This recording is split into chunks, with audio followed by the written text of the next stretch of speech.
With the Godfrey's Axe and Grafted Blade Greatsword equipped, we have absolutely broken the Everdark Libra fight, doing crazy amounts of damage. You are not going to want to miss this. I'm going to play most of the run and then the boss fight at the very end, and trust me, it makes Everdark Libra the easiest boss in the entire game. So starting out on the Night Boss 1, we have the Grafted Blade Greatsword equipped in our offhand and on our back. The reason being is the Grafted Blade Greatsword has the skill Power of Vengeance. This is going to allow every single attribute upon defeating an enemy to accumulate and stack exponentially, which is why at the first clip of the video you saw our stealth. You saw the health, FP, and stamina bar all across the entire screen. Luckily, those who live in death continually spawn until you kill the Tibia Mariner, so we sat here and stacked our stats up like crazy so we could outpour the most damage on Libra. Now, after Night 1 was repulsed, the game pretty much became easy mode as our stats are god tier at this point, and we are one-shotting field bosses, destroying clumps of enemies, and finding other legendaries that were tempting, but we decided not to this time. The field bosses just began to crumble in our wake, and the riposte damage that we were able to put out was absolutely ridiculous. Now, I personally have never seen this much damage in any run ever, so it was absolutely astounding every single time a boss just crumbled beneath the damage. But on Night 1, we ended up going into Noclateo. There are a ton of small enemies here, and since the Power of Vengeance is going to enhance our stats for every single enemy we kill, there's a ton of small enemies here that would serve our purpose. Now at this point, it's just a race against the clock to figure out how fast we can get to level 15. With legendaries dropping left and right, and bosses and enemies crumbling so fast under all of the damage, we're pretty much invincible at this point, as I know I personally had never seen a health bar or stamina bar this large. Now heading into fight Estelle, we wanted to make sure that we had one extra res on the Libra fight, as we've fought him before, and he has been very difficult. However, after seeing all of our stats and our damage, I was pretty sure we weren't going to need it. Typically, Estelle is very difficult for melee users to fight, however, as you've seen, not anymore. After we beat Estelle, Marika's hammer dropped, and I do have a video about 2 Marika's hammers absolutely crushing the Knight aspect, so if you want to check that out, make sure to go to my channel and look at that. It is actually a pretty comical experience, as we are just stun locking him with heavy charged R2s and the Ash of War. Now with Night 2 coming up, I wanted to go ahead and take a moment here and say that if you like this type of content, if you like overpowered runs or watching the Everdark Sovereigns get absolutely destroyed here on my channel, let me know down in the comments. I would love to do more of these runs, as I find them incredibly fun to do, and now that I have people to play with, this game has gotten exponentially better for me. I know a lot of the guides and a lot of the tips videos have done well, or have all been done to the point of everybody knows everything so far, but it's always fun and nice to watch some of these overpowered runs. So like I said before,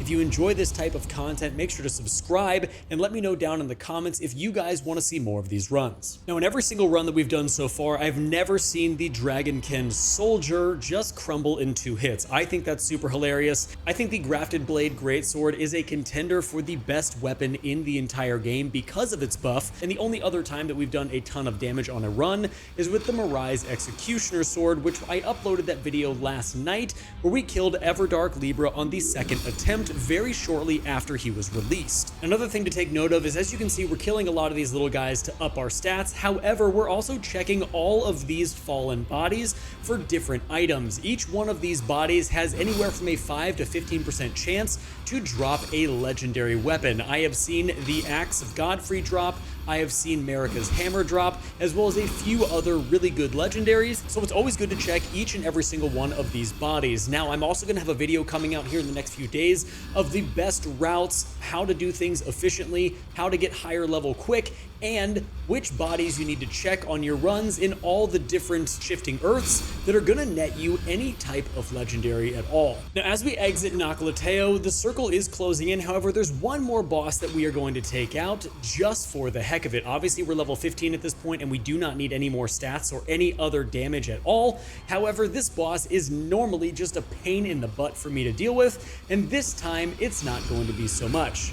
Literally two-shotting Loretta is one of the most ridiculous things I have ever seen, which makes me incredibly hopeful for the Libra fight, as Everdark Libra is giving a lot of people trouble, which is completely understandable as the fight is none like anything we've ever seen before. Between summoning other Nightfarers to fight you or each other, between the AoE spam and all the other ridiculousness that you actually aren't even going to see in this video because phase 2 literally got canceled out from all the damage that we did, it's just a very intense and very, very difficult fight, and I wouldn't have it any other way. These Everdark Sovereigns are supposed to be the pinnacle of nightreign, and so far they have been just that. I have enjoyed typically every single one after I've figured out the fight and defeated it, and I'm very excited to see what DLC could be cooking up down the road. Just please give me more skins for my Nightfarers. I don't know about you guys, but I absolutely hate the Deathrite birds on Night 2. I think the Deathrite birds are so ridiculous. Their moveset has always been difficult and hard for me. There's always been a problem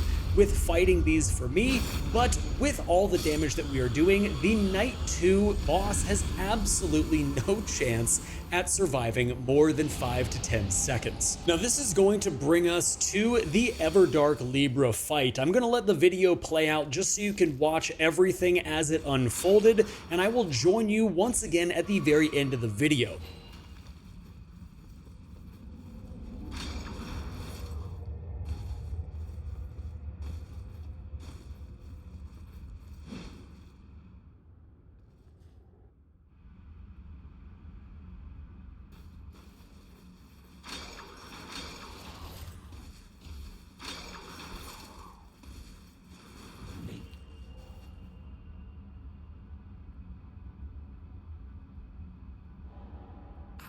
Your measure.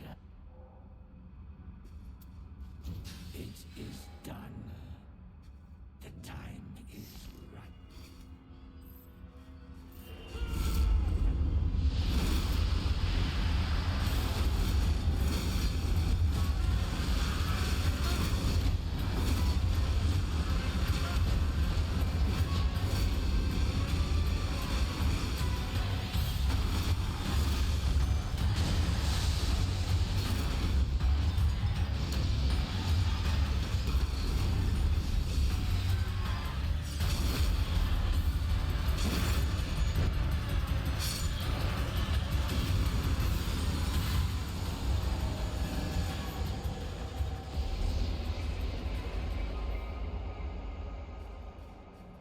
And guys, there you have it for this incredibly broken Everdark Libra run. As I stated before, if you guys want more of this type of content, let me know down in the comments below. I find it incredibly fun to do. Even though some of it is RNG, when it does happen, it's incredibly cool. So with that being said, make sure to subscribe, hit the bell notification on the way out. And until next time, guys, stay safe, enjoy the game, and I'll see you in the next one.